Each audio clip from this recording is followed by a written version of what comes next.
Perkembangan Dewan Rakyat. Antara tumpuan sidang hari ini, Parlimen meluluskan usul bahas insiden serangan keganasan di dua buah masjid di Christchurch. Tabung haji berjaya meningkatkan perolehan aset dan 4 sektor utama diberi penekanan dalam pembentukan dasar agro makanan negara 2.0. Untuk laporannya, kita bersama Azrina Amir Hamzah. Silakan Azrina. Terima kasih Jamalina. Di Sri Pentas, Parlimen hari ini meluluskan usul untuk membahaskan insiden serangan keganasan di Masjid Al-Nur dan Linwood di Christchurch, New Zealand Jumaat lalu. Ahli Parlimen Port Dickson, Datuk Seri Anwar Ibrahim berkata, usul berkenaan perlu dibahaskan dengan segera kerana berkaitan dengan kepentingan orang ramai selain untuk menyatakan pendirian tegas Parlimen Malaysia yang mengutuk sekeras-kerasnya serangan terbabit. Tragedi ini ternyata amat mengerikan lagi keji dan suatu tindakan pengecut. Warga dunia yang cintakan keamanan termasuk di Malaysia harus menyatakan sikap dan mengecam keganasan. Maka dengan ini saya mengemukakan usul ini untuk menyatakan pendirian tegas Parlimen Malaysia mengutuk dengan sekeras-kerasnya serangan yang dilakukan pengganas terhadap ahli jamaah dan yang bersolat di Masjid An-Nur dan Linwood di Christchurch, New Zealand. Saya telah meneliti perkara ini dan mendapati bahawa tertentu perkara ini adalah perkara yang tertentu. Kepentingan orang ramai, ia adalah bagi kepentingan orang ramai, berkendak disegerakan, perkara ini juga perlu disegerakan. Oleh yang demikian, saya membenarkan usul ini untuk dibahaskan. Tabung Haji TH berjaya meningkatkan perolehan aset kepada 76.5 bilion ringgit berbanding tanggungan 75.5 bilion ringgit menerusi langkah pemulihan dan penstrukturan semulanya. Menteri di Jabatan Perdana Menteri Datuk Seri Dr. Mujahid Yusof berkata, kejayaan itu dicapai setelah proses pemindahan aset tidak menguntungkan dilaksanakan menerusi syarikat tujuan khas SPV di bawah Kementerian Kewangan iaitu Urus Harta Jemaah Sdn Bhd.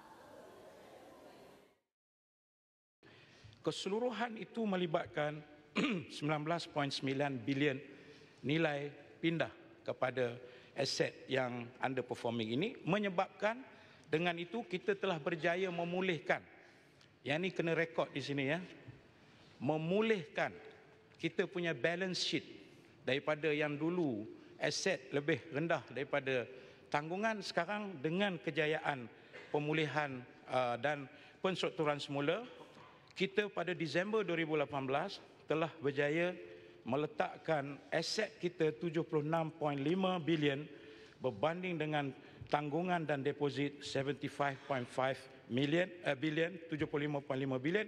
Ini bermakna kita telah menutup lubang yang telah dibuka luas oleh pimpinan sebelum itu, dan dengan itu kita akan insya-Allah mengeluarkan hibah yang akan kita announce bukan di sini insya-Allah dalam masa terdekat. Beliau berkata demikian bagi menjawab soalan tambahan Ahli Parlimen Jempol Datuk Salim Sharif kepada Perdana Menteri yang mempersoalkan mengapa TH tidak diberi peluang mencari mekanisme terbaik bagi memulihkan aset berkenaan tanpa perlu melibatkan SPV dan sekiranya pemindahan aset memberi kesan kepada pendeposit. Proses pemindahan aset tidak menguntungkan itu berjumlah 19.9 bilion ringgit melibatkan 29 hartanah, 1 syarikat tidak tersenarai dan 106 security aset domestik. Akta Tabung Haji 1995 mensyaratkan hibah atau dividen tidak boleh dibayar jika tanggungan iaitu hutang atau liability melebihi aset yang ada. Sementara itu, 4 sektor utama akan diberi penekanan dalam pembentukan dasar agro makanan negara 2.0 bagi tempoh 2021 hingga 2030. Menteri Pertanian dan Industri Asas Tani, Datuk Salahuddin Ayub berkata, beberapa kepentingan serta strategi turut dirangka dalam usaha memacu pemodenan sektor tersebut selain memastikannya ia terus berdaya saing. Hal tujuh ini juga akan menumpukan pemodenan amalan pertanian melalui peningkatan penerima-gunaan teknologi melalui 3 insentif, iaitu menyebarluaskan penggunaan teknologi pertanian, membangunkan model pertanian moden dan juga membangunkan pengkalan data agro makanan negara. Menjawab soalan lisan Ahli Parlimen Sabak Bernam Datuk Muhammad Fasiah Muhammad Fakih, Datuk Salahuddin menjelaskan dasar baru itu juga akan menumpukan kepada peningkatan pendapatan serta kemahiran petani luar bandar dan pedalaman. Turut akan dinilai semula pelbagai aspek lain seperti kadar percukaian, tarif elektrik dan air, insentif serta penurunan cukai duti terhadap bahan-bahan makanan yang diimport. Penggunaan teknologi baru seperti Internet of Things dan kecerdasan buatan AI oleh para petani terutamanya golongan muda turut akan diterapkan sebagai elemen utama dasar berkenaan.